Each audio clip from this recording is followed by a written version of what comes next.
Now, you'd think the Eagles' 2022 campaign would have cemented Jalen Hurts' position among the NFL's best quarterbacks, but now NFL insiders are saying he's outside the top 10, with one expert citing internal changes last year that directly impacted Jalen's progress. Although I think there's a way to combat all of this, plus some new insight into one major training camp battle and what you can expect from the first official week of Eagles practices. I'm Thomas Mott. This is the Thomas Mott Show.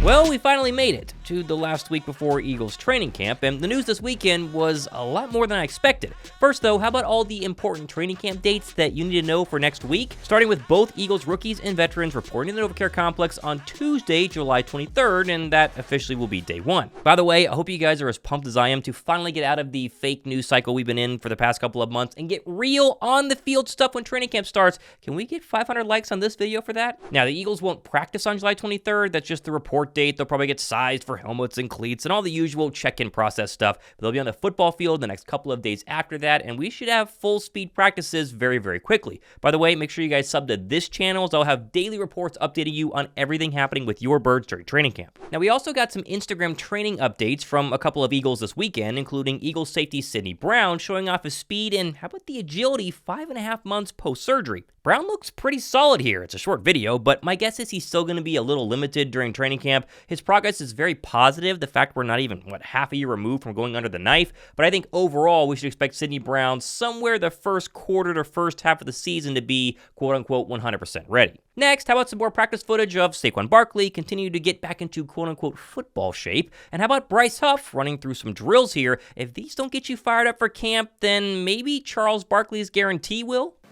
My Philadelphia Eagles are going to win the Super Bowl. We're going to win the Super Bowl. Next, we get a fresh update on the Birds' official cap space heading into training camp, thanks to the guys at the Liberty Line, which shows the Eagles as having the 11th most cap space in the entire league at a whopping $25.754 million. And what do you know? The guy most rumored to be a target for Philadelphia finally spoke this weekend when he told Denver 7 that he's, quote, playing the long game when it comes to finding a team. Adding, quote, I think ultimately we're going to end up where we're wanted and where we're valued. I've always said that from the jump that I will play for a contender, and I feel like I can be the missing piece for a lot of teams to get over the hump.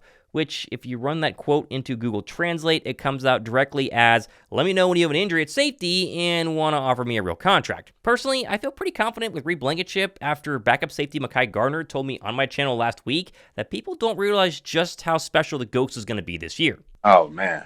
Is Reed good enough to play in this league or start in the league is a crazy question. Like, I don't even know why people, would even, question that. Like, Reed is a great guy. Like, I love Reed. Like, you know what I'm saying? I'm a big fan of Reed, actually, if you want to be honest.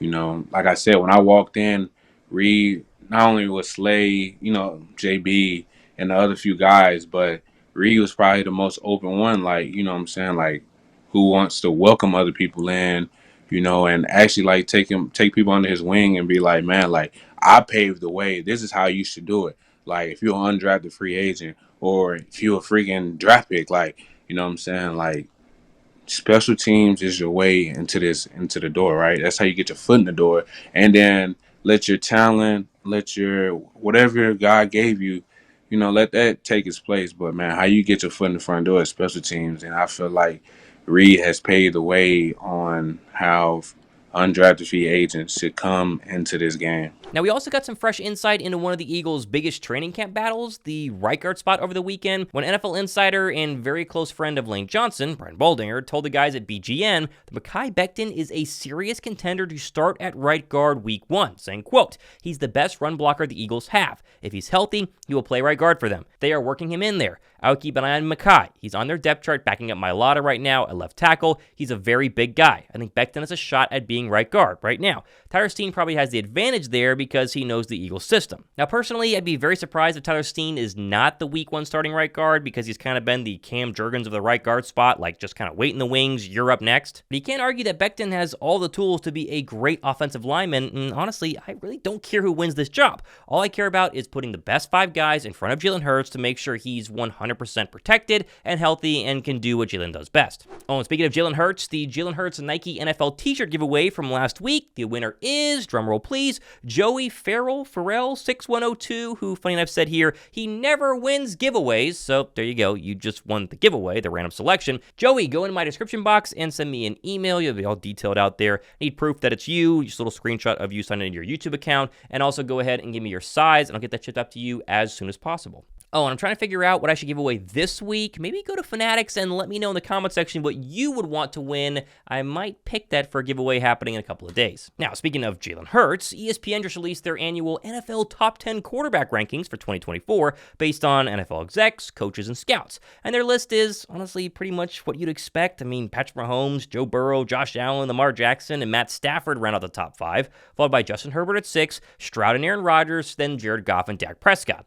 Now, you're probably wondering why Jalen Hurts isn't on this list, and ESPN said that the main reason was, quote, he was playing hurt, an NFC exec said. The Eagles tried to downplay that, but he didn't look right. He wasn't the same runner he was in the past, and passing the ball was tough for him. He'll always be in that 7 to 12 range, depending on how productive he is each year. Also, as of note, the Eagles' offense became stale as a whole, according to a high-ranking NFL team official, and the predictable offense affected Hurts' stock. Now, all that I can't really argue with. The second half of the season, Jalen Hurts was not a top 10 quarterback. The Eagles were an absolute mess. But, as ESPN kind of just said, that was more due to Hurts probably being a lot more injured than he led on, and the play calling around him was absolutely atrocious. A healthy Jalen Hurts is easily a top 10 quarterback in the NFL, even though, yes, there are plenty of guys who would be ahead of him on that list. I mean, come on, Mahomes, Allen, Burrow, Lamar, Stafford, that's just based on last season, and you can't really argue Stroud or Goff, again, based on 2023. The real argument is whether or not you think, for instance, Justin Herbert, whose winning record and injury history have been a serious problem despite his talent, is worthy of being ahead of Hurts. Aaron Rodgers, who, yes, I love, he's very talented, but he's old and injured. Or even Dak Prescott, who, as we all know, is Dak Prescott, are all worthy of being ahead of Jalen Hurts.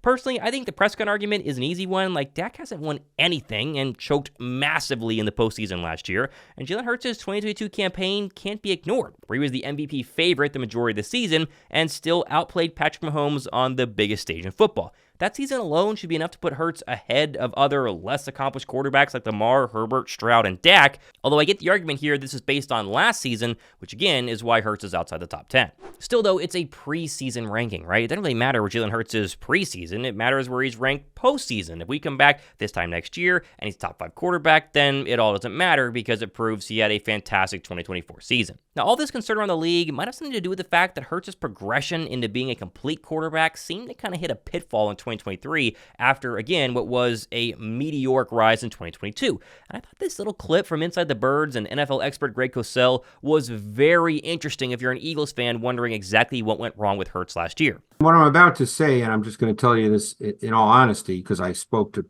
coaches who were on the Eagles staff, is the biggest challenge you're going to face with Hurts is his expansive ability to be able to be a full field player. That's ultimately the main thing, because the year they won the Super Bowl, and this was evident on tape, but I had it confirmed as well with a conversation with a coach, is the middle of the season, and it didn't show up in the minds of fans because they made it to the Super Bowl, but they cut their offense down because he is not a full field reader. Now, because of his athletic traits and the run element he brings to the table, it did not hinder their offense in any meaningful way. But just from a pass game perspective, they cut their offense down because they had to play to his strengths and minimize his limitations. And that was an issue as well a year ago. So the big question, and Kellen Moore has to work through this, and hopefully, Jalen with more experience, we're not there, we don't know, but ideally with more experience, he can become more expansive in what you can do offensively with your pass game concepts. Now, that's a lot. It was a long video, right? And honestly, I trust Cosell. I think he's really, really good. If he heard that the Eagles simplified the playbook to accommodate Hurts, I can honestly believe that. I mean, heck, that's probably the main reason why the offense looked so darn stale last year. Although, overall, I wonder if that's more based on Hurts or just inexperienced play callers. What gives me hope out of all of this is the fact that Hurts still looked excellent in the 2022 season and proved he was more than capable of being the best player on the field, again, in a championship caliber environment. And that was just his second year as a starter. think about where he could be heading into year 4 with an offensive coordinator actually hell-bent on making sure he becomes the best version of himself and putting the best weapons around him and making sure the scheme fits. All of these things are going to improve Jalen Hurts massively this season. I don't think any of us have doubts that Jalen Hurts can play. Like, he's proved he can be a top 10, top 15, a winning quarterback in the National Football League. The big question still on Jalen Hurts is, how high is his ceiling? Is he a top 2 guy, a top 3 guy, at best a top 10 guy? That remains to be seen. And honestly, this season might not even answer that, depending on what happens with Philadelphia in 2024. But I do know for sure, if Kellen Moore makes him 10% better this season, including things we talked about in the past, like improving his ability to work the middle of the football field, the left side of the football field, and also get back to running, because again, he was hurt last year, the Eagles offense is going to be lethal, whether Hurts is a top 10 quarterback or not, and he's going to be able to skyrocket back into the good graces of the entire NFL quarterback crowd with a bunch of wins that we expect him to have in 2024. The funny thing is that everybody wants their quarterback to be Patrick Mahomes, and yet there is just one Patrick Mahomes. Like, you'd take Josh Allen over Jalen Hurts. I think most of us would, but Jalen Hurts has been much better in the postseason. He's made a Super Bowl. He's won an NFC title game, and Justin Herbert hasn't done that. Josh Allen hasn't done that. Lamar Jackson, like all these quarterbacks ranked higher, have not been able to do it. So Hurts is in this whole entire conversation, and he's going to be fantastic in 2024. My big hope, though, is that by the end of 2024, there's zero debate, because right now, most Eagle fans, including myself, think he can get to that level, and if he does that, then everybody, including his most, crazy haters out there, are going to have to sit back and stop and go, okay, the Eagles have a top 5 quarterback who is a complete quarterback, and we finally have to accept that. We have plenty more stuff happening the next couple of days and weeks, including, hopefully, waiting on confirmation today, 2 new Eagle interviews happening this week. Again, they're not 100% confirmed. They're like 95% confirmed, and one might be an offensive player. I don't want to spoil it, but just stay tuned for that. Hit that sub button. I'm Thomas Mott. This has been The Thomas Mott Show.